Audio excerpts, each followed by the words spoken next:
Welcome to my vlog. Good evening dyan sa inyo. Bakit? Kasi gabi na dyan. Dito sa amin ay mag-aalauna pa lang. Pero dahil mainit pa rin yung ating balitaktakan dun sa throw in ng isang video natin, meron isang katanungan yung isa nating kapitos from Hulita, Leyte, si Marloy Gajardo Aguarayan. So, ito yung tanong niya, guys. Basahin natin. Good PM, paano naman po sir yung counting ng 5 seconds tuloy or recount? So, sa PIBA, re-reset po yan, no? Kasi wala naman control doon. Salamat. So, yan. Sasagutin natin yung katanungan ni Marlowy, no? Marlowy, dun sa tinatanong mo kung meron ba siyang re-recount pa natin dahil nga nag-out of bounds, no? Or i-assist ba natin yung shot clock o yung counting. So, dun sa by the rules, unahin natin yung kasagutan na kapag ka siya ay natawagan ng ball out of bounds, no? Yung referee ay that time ay nagbibilang na. So, maganda yung depensa. Tumama yung bola dun sa paa o sa tuhod, no? Hindi naman dun sa above the shoulder or wala pinipili sa above or dun sa maselang parte. Depende pa rin yun dun sa gravity ng pagkakapasa, no? So, as a official, aware pa rin tayo dyan sa mga sitwasyong ganyan, no?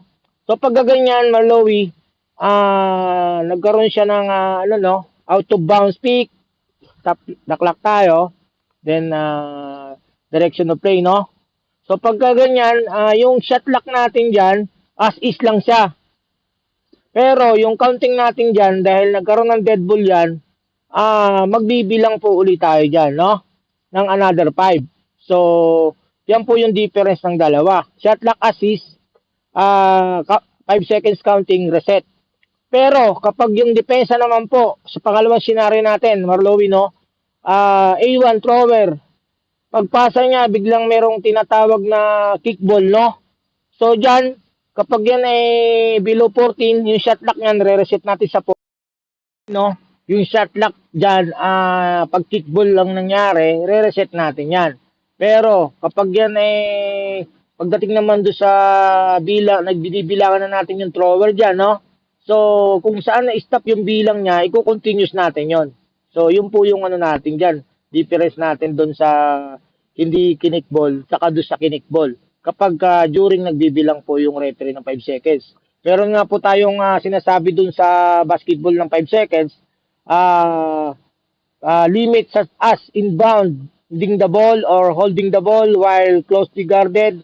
The count does not start over just because the defense is called for a kickball. No, the count simply pauses and resume where it left off. Ibig sabihin nga nakapitos kung saan siya nag-stop.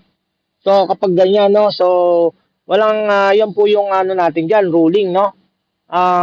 Yun po ang dapat nating gawin diyan. Ang difference ng dalawa kumpara dun sa video nating napanood na hindi naman siya kinikball, ball out of bounds lang.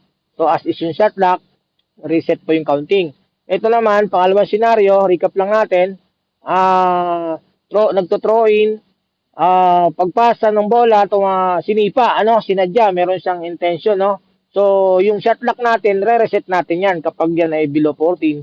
Pero kapag yan ay 15 or 16, as is lang natin yan, yung shot lock. Pero, pagdating dun sa rules ng 5 seconds, kung saan po nag-stop bago niya sa pagkakasipa ng bola, itutuloy lang po natin yung bilang.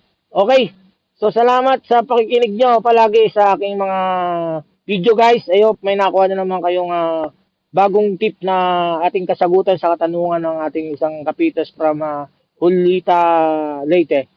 Bye-bye and God bless you all sa inyong lahat. Be safe always.